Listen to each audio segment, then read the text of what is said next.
12वां अध्याय। रहुगण का प्रश्न और भरत जी का समाधान। राजा रहुगण ने कहा, भगवन, मैं आपको नमस्कार करता हूं। आपने जगत का उद्धार करने के लिए ही यह देह धारण की है।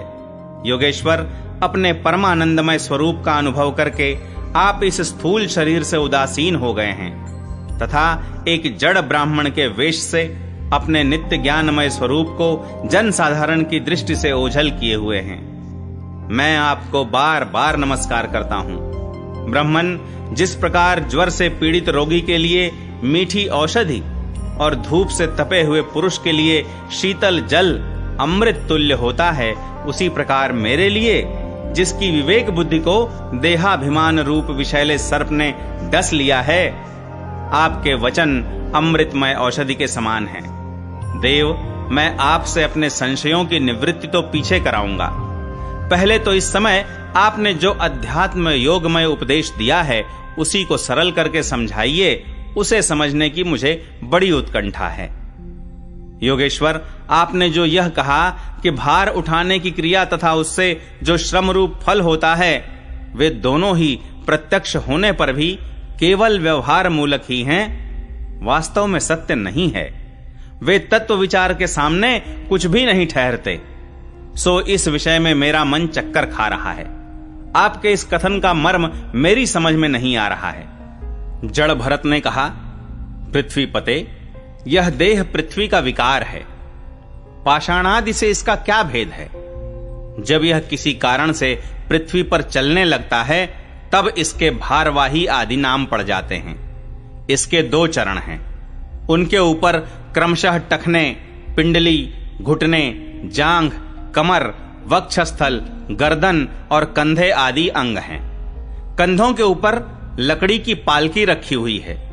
उसमें भी सौवीर राज नाम का एक पार्थिव विकार ही है, जिसमें आत्मबुद्धि रूप अभिमान करने से तुम, मैं सिंधु देश का राजा हूं, इस प्रबल मद से अंधे हो रहे हो। किंतु इसी से तुम्हारी कोई श्रेष्ठता सिद्ध नहीं होती। वास्तव में तो तुम बड़े क्रूर और धृष्ट ही हो। तुमने इन बेचारे दीन दुखिया कहारों को बेगार में पकड़कर पालकी में जोत रखा है और फिर महापुरुषों की सभा में बढ़ बढ़कर बातें बनाते हो कि मैं लोगों की रक्षा करने वाला हूं।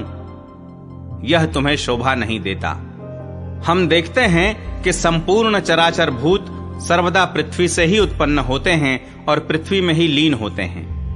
अतः उनके क्रिया भेद के कारण जो अलग अलग नाम पड़ गए हैं, बताओ तो उनके सिवा व्यवहार का और क्या मूल है?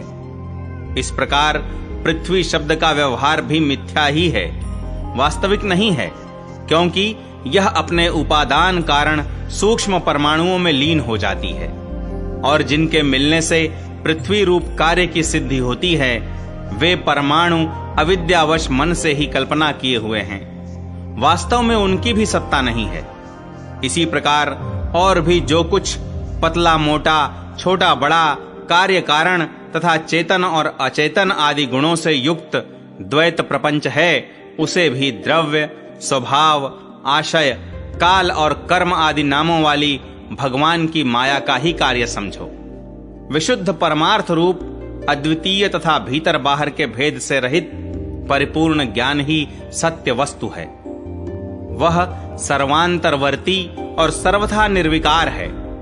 उसी का नाम भगवान है और उसी को पंडित जन वासुदेव कहते हैं।